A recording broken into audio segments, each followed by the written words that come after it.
Hello students, આની પહેલાના લેક્ચરમાં આપણે બાહ્ય વિદ્યુત ક્ષેત્રમાં સિંગલ વિદ્યુત ભારથી બનતા તંત્રની સ્થિતિ ઊર્જાનું સૂત્ર U = QV મેળવ્યું. ત્યારબાદ આપણે બાહ્ય વિદ્યુત ક્ષેત્રમાં બે વિદ્યુત ભારો Q1 અને Q2 વિદ્યુત ભારથી બનતા તંત્રની સ્થિતિ ઊર્જાનું સૂત્ર Q1 × V of R1 plus Q2 V of R2 plus KQ1 Q2 by R12 મેળવ્યું. આ સૂત્ર ખાસ યાદ રાખજો, આના પર આધારિત એક દાખલો છે.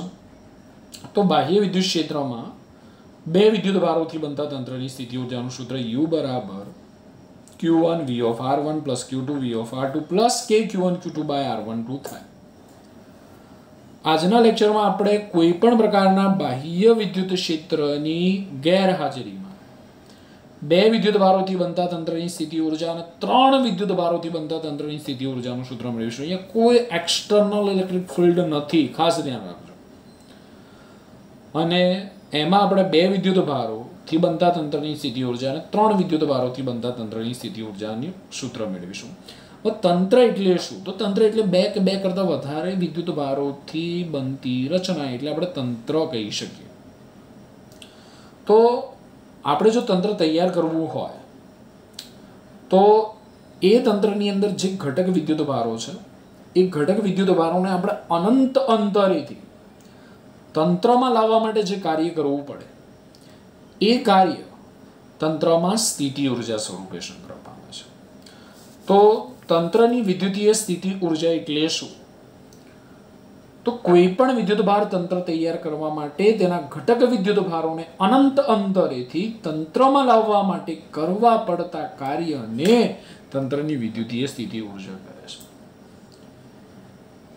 એટલે આપણે જે તંત્ર બનાવવાનું છે એ તંત્રમાં હાલમાં કોઈ જ વિદ્યુત ભારો નથી, બધા જ વિદ્યુત ભારો અનંત અંતરે છે. અને અનંત અંતરેથી સ્ટેપ બાય સ્ટેપ 1 by 1 વિદ્યુત ભારોને લાવીને આપણે તંત્ર તૈયાર કરવાનું છે. અને એ વિદ્યુત ભારોને લાવવા માટે આપણે જે કાર્ય કરવું પડે એ કાર્ય તંત્રની અંદર સ્થિતિ ઊર્જા સ્વરૂપે સંગ્રહ પામે છે.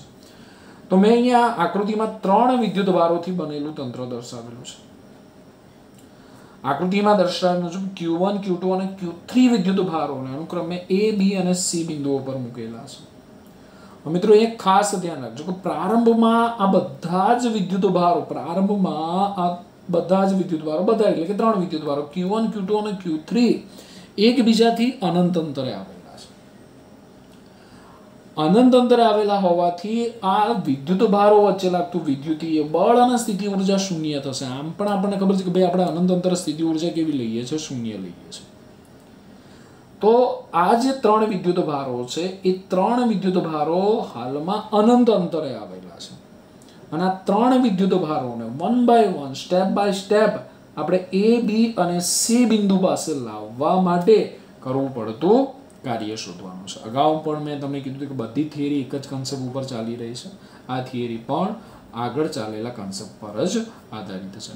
તો થિયરિટિકલ મુદ્દા એકદમ સિમ્પલ તમારે લખવાના છે. તો સૌથી પહેલા આપણે કયા વિદ્યુત ભારને લાવીશું? Q1 ને લાવીશું. ત્યારબાદ આપણે Q2 ને લાવીશું અને લાસ્ટમાં આપણે Q3 વિદ્યુત ભારને લાવીશું. તો મુદ્દા યાદ રાખવા માટે મેં તમને અહીંયા એક કોષ્ટક બનાવીને આપેલો છે, સમજજો. એના આધારે તમારા મુદ્દા લખવાના છે. કઈ રીતે? તો પ્રથમ Q1 વિદ્યુત ભારને, Q1 વિદ્યુત ભાર અત્યારે ક્યાં છે? અનંત અંતરે છે. તો Q1 વિદ્યુત ભારને અનંત અંતરેથી આપણે કયા બિંદુ પાસે લાવો છો? તો Q1 વિદ્યુત ભારને અનંત અંતરેથી આપણે A બિંદુ પાસે લાવો છો. તો A બિંદુ પાસે લાવવા માટે કરવું પડતું કાર્ય, બોલો કયો સૂત્ર લખાય? તો મેં તમને કીધું છે કે કયા વિદ્યુત ભારને લાવવાનો છે? Q1 વિદ્યુત ભારને લાવવાનો છે. કયા બિંદુ પાસે? A બિંદુ પાસે. તો કાર્યનું સૂત્ર થાય તો W = QV થાય. પરંતુ અહીંયા હાલમાં કોઈ જ વિદ્યુત ભાર નથી, કોઈ જ વિદ્યુત ભાર નથી એટલે કોઈ જ વિદ્યુત ક્ષેત્ર છે? વિદ્યુત ક્ષેત્ર નથી. કોઈ વિદ્યુત ભાર અહીંયા છે જ નહીં. હાલમાં બધા જ વિદ્યુત ભારો અનંત અંતરે છે. અને આપણે સૌથી પહેલા Q1 વિદ્યુત ભારને લાવીએ છીએ એટલે કોઈ વિદ્યુત ભાર અહીંયા છે જ નહીં, જેને પરિણામે અહીંયા કોઈ જ વિદ્યુત ક્ષેત્ર નથી. કોઈ જ વિદ્યુત ક્ષેત્ર નથી તો પછી આપણે Q1 વિદ્યુત ભારને લાવવા માટે કોઈ જ કાર્ય કરવું પડે નહીં. કેમ કોઈ કાર્ય કરવું પડે નહીં? કારણ કે કોઈ વિદ્યુત ક્ષેત્ર છે જ નહીં. વિદ્યુત ક્ષેત્ર છે જ નહીં તો પછી કાર્ય શાનું કરવું પડે? માટે કાર્ય આપણને 0 મળે. તો Q1 વિદ્યુત ભારને અનંત અંતરેથી એ બિંદુ પાસે લાવવા માટે કરવું પડતું કાર્ય 0 થશે. કેમ 0 થશે? કારણ કે અહીંયા હાલમાં કોઈ જ વિદ્યુત ક્ષેત્ર હાજર નથી, કોઈ વિદ્યુત ભાર જ નથી. તો ભાઈ કોઈ વિદ્યુત ક્ષેત્ર ક્યાંથી હોય? માટે Q1 તો ઓટોમેટિક આપણે લઈ આવીએ છીએ. અહીંયા કોઈ કાર્ય કરવું પડતું નથી. ઓકે, હવે અહીંયા એ બિંદુ પાસે આપણે Q1 વિદ્યુત ભારને મૂકેલો છે. તો આ વિદ્યુત ભાર પોતાની આસપાસના વિસ્તારમાં વિદ્યુત ક્ષેત્ર ઉત્પન્ન કરશે. Q1 વિદ્યુત ભાર પોતાની આસપાસના વિસ્તારમાં વિદ્યુત ક્ષેત્ર ઉત્પન્ન કરે છે. તો Q1 વિદ્યુત ભારને લીધે R12 અંતરે આવેલા Q1 વિદ્યુત ભારને લીધે R12 અંતરે આવેલા બી બિંદુ પાસે આપણે વિદ્યુત સ્થિતિમાનનું સૂત્ર લખવું હોય તો કેવું લખી શકીએ? તો બિંદુવત વિદ્યુત ભારને લીધે ઉદ્ભવતા વિદ્યુત સ્થિતિમાનનું સૂત્ર કયું થાય? V = KQ/R. તો પછી Q1 વિદ્યુત ભારને લીધે R12 અંતરે આવેલા બી બિંદુ પાસે ઉદ્ભવતા વિદ્યુત સ્થિતિમાનનું સૂત્ર આપણે લખવું હોય તો આપણે લખી શકીએ VB કેમ VB? બી બિંદુ પાસે ઉદ્ભવતું સ્થિતિમાન K કોને કારણે? Q1 ને કારણે. Q1 નું B થી અંતર કેટલું? R12 થશે. ઓકે, તો હવે બી બિંદુ પાસે આપણી જોડે વિદ્યુત સ્થિતિમાન છે VB = K Q1/R12 છે. ઓકે, હવે આપણે કયા વિદ્યુત ભારને લાવીશું? Q2 વિદ્યુત ભારને. ઓકે, તો આ બે થિયરિટિકલ મુદ્દા કઈ રીતે તમારે લખવાના છે? તો પહેલો મુદ્દો આ રીતે લખીશું: Q1 વિદ્યુત ભારને અનંત અંતરેથી એ બિંદુ પાસે લાવવા માટે કરવું પડતું કાર્ય 0, કારણ કે કોઈ જ વિદ્યુત ક્ષેત્ર હાજર નથી. બીજો મુદ્દો, Q1 વિદ્યુત ભારને લીધે R12 અંતર આવેલા બી બિંદુ પાસે ઉદ્ભવતું વિદ્યુત સ્થિતિમાન VB = K Q1/R12. હવે આપણે કયા વિદ્યુત ભારને લાવીશું? Q2 વિદ્યુત ભારને. કયા બિંદુ પાસે? બી બિંદુ પાસે. ક્યાંથી? અનંત અંતરેથી. તો હવે Q2 વિદ્યુત ભારને અનંત અંતરેથી બી બિંદુ પાસે લાવવા માટે કરવું પડતું કાર્ય W2 હોય. તો W2 શું થાય? કયા વિદ્યુત ભારને લાવવાનો છે? Q2 ને. હવે Q2 વિદ્યુત ભારને આપણે બી બિંદુ પાસે લાવવાનો છે. બી બિંદુ પાસે ઓલરેડી વિદ્યુત સ્થિતિમાન છે તો આપણે લખી શકીએ Q2 × VB. But VB = K Q1/R12. તો VB ની કિંમત મૂકી દો તો હું અહીંયા લખી શકું K Q1 Q2/R12 થશે. ઓકે, તો તમને પૂછાય કે બે વિદ્યુત ભારોના તંત્રની સ્થિતિ ઊર્જાનું સૂત્ર શું થાય? તો અહીંયા ધ્યાન આપો કે Q1 અને Q2 વિદ્યુત ભારોથી બનતા તંત્રની સ્થિતિ ઊર્જા. તો Q1 અને Q2 વિદ્યુત ભારોથી બનતા તંત્રની સ્થિતિ ઊર્જા હું એને કહેવું હોય તો કહી શકું U12 કહી શકું, અથવા U પણ કહી શકું. U12 અથવા U આપણે લખી શકીએ W1 + W2. કેમ W1 + W2? તો પહેલા આપણે Q1 વિદ્યુત ભારને એ બિંદુ પાસે લાવીએ છીએ અનંત અંતરેથી. એના માટેનું કાર્ય આપણને કેવું મળ્યું? 0. ત્યારબાદ આપણે Q2 વિદ્યુત ભારને અનંત અંતરેથી બી બિંદુ પાસે લાવીએ છીએ. તો આ આપણને Q1 અને Q2 વિદ્યુત ભારથી બનતા તંત્રની સ્થિતિ ઊર્જાનું સૂત્ર મળ્યું. તો W1 તો કેવા છે? 0 છે. W2 K Q1 Q2/R12. તો આપણે બે વિદ્યુત ભારોથી બનતા તંત્રની સ્થિતિ ઊર્જાનું સૂત્ર લખી શકીએ K Q1 Q2/R12 થશે. ઓકે, હવે આપણી જોડે બે વિદ્યુત ભારો છે Q1 અને Q2 છે. તો આગળનો મુદ્દો આપણે લખીશું કે Q1 અને Q2 વિદ્યુત ભારને લીધે C બિંદુ પાસે Q1 અને Q2 વિદ્યુત ભારને લીધે R13 અને R23 ભાઈ કઈ રીતે સમજો? Q1 અને Q3 વચ્ચેનું અંતર કેટલું છે? R13. Q2 અને Q3 વચ્ચેનું અંતર કેટલું છે? R23 છે. અને Q1 અને Q2 વચ્ચેનું અંતર આપણે R12 લીધું છે એટલે અહીંયા આપણે R12 તો લખી નાખ્યું. હવે Q3 એ Q1 થી R13 અંતર આવેલો છે. Q3 એ Q2 થી R23 અંતર આવેલો. તો હું શું કહું છું કે Q1 ને લીધે R13 અંતરે આવેલા C બિંદુ પાસે ઉદ્ભવતા સ્થિતિમાનનું સૂત્ર લખવું હોય તો આપણે શું લખી શકીએ? Q1 ને લીધે R13 અંતરે આવેલા C બિંદુ પાસે ઉદ્ભવતા સ્થિતિમાનનું સૂત્ર લખવું હોય તો આપણે લખી શકીએ કે Q1 by R13. એ જ રીતે Q2 ને લીધે R23 અંતરે આવેલા C બિંદુ પાસે ઉદ્ભવતા સ્થિતિમાનનું સૂત્ર લખવું હોય તો આપણે લખી શકીએ કે Q3 by R23. તો આપણો મુદ્દો કંઈક આવો જ છે કે Q1 અને Q2 વિદ્યુત ભારથી R13 અને R23 અંતરે આવેલા C બિંદુ પાસે ઉદ્ભવતું વિદ્યુત સ્થિતિમાન Vc. તો Q1 ને કારણે ઉદ્ભવતું સ્થિતિમાન KQ1 by R13 plus Q2 ને કારણે C પાસે ઉદ્ભવતું સ્થિતિમાન KQ2 not Q3 KQ2 by R23. અહીંયા ભાઈ ધ્યાન રાખજો, Q2 ને કારણે C પાસે ઉદ્ભવતું સ્થિતિમાન એટલે KQ2. હજી આપણે Q3 લાવવાનો તો બાકી છે. ઓકે, હવે આપણે Q3 વિદ્યુત ભારને લઈ આવીએ. કયા અંતરેથી? અનંત અંતરેથી. કયા બિંદુ પાસે? C બિંદુ પાસે. તો Q3 વિદ્યુત ભારને અનંત અંતરેથી C બિંદુ પાસે લાવવા માટે કરવું પડતું કાર્ય W3 હોય તો W3 બરાબર શું લખાશે? કોને લાવવાનો છે? Q3 ને લાવવાનો છે. કયા બિંદુ પાસે લાવવાનો છે? C બિંદુ પાસે લાવવાનો છે. C બિંદુ પાસેનું વિદ્યુત સ્થિતિમાન કેટલું છે? Vc છે. તો Q3 ઇન્ટુ લખાય Vc. ઓકે, મુદ્દા કઈ રીતે લખવાના છે સમજી લો. Q1 વિદ્યુત ભારને અનંત અંતરેથી એ બિંદુ પાસે લાવવા માટે કરવું પડતું કાર્ય શૂન્ય, કારણ કે પ્રારંભમાં કોઈ જ વિદ્યુત ક્ષેત્ર હાજર નથી. Q1 વિદ્યુત ભારથી R12 અંતરે આવેલા B બિંદુ પાસે ઉદ્ભવતું વિદ્યુત સ્થિતિમાન VB = KQ1 by R12. હવે Q2 વિદ્યુત ભારને અનંત અંતરેથી B બિંદુ પાસે લાવવા માટે કરવું પડતું કાર્ય W2 હોય તો W2 = Q2 into VB, but VB = KQ1 by R12.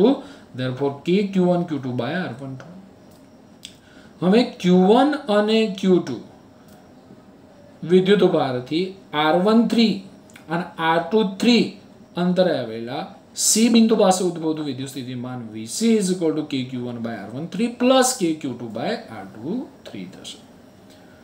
Okay, હવે લાસ્ટ Q3 વિદ્યુત ભારને અનંત અંતરેથી C બિંદુ પાસે લાવવા માટે કરવું પડતું કાર્ય W3 = Q3 into Vc.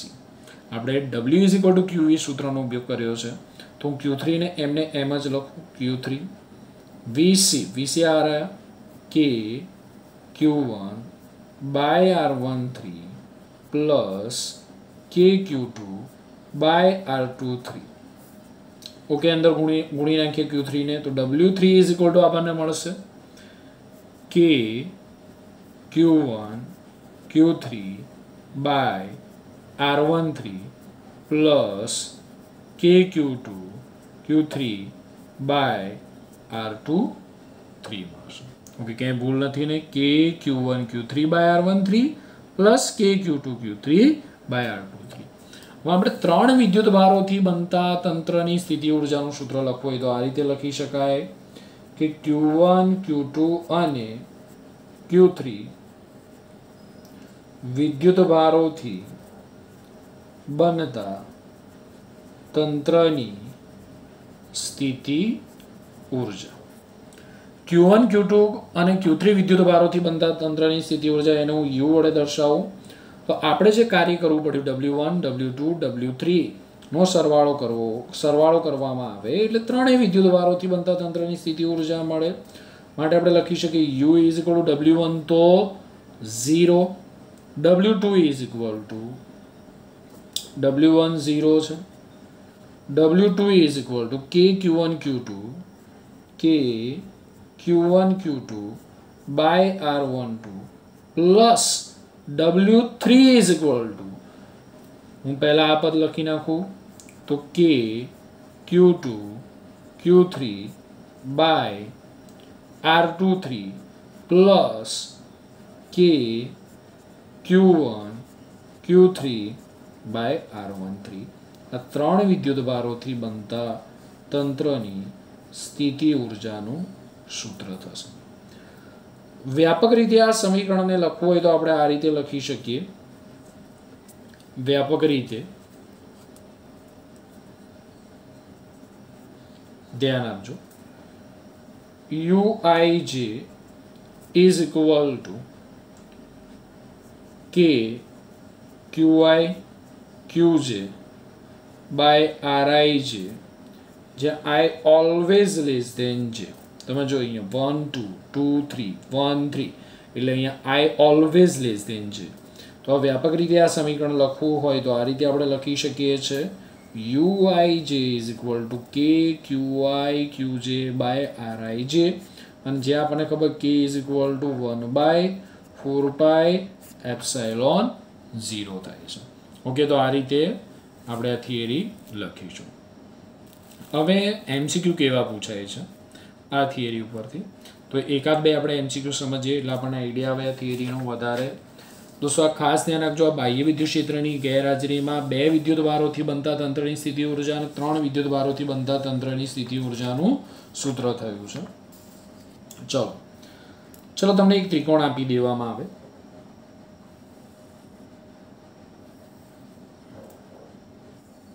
આ ત્રિકોણના 3 શિરોબિંદુઓ પર Q1 Q2 અને Q3 વિદ્યુતભારો મૂકેલા છે.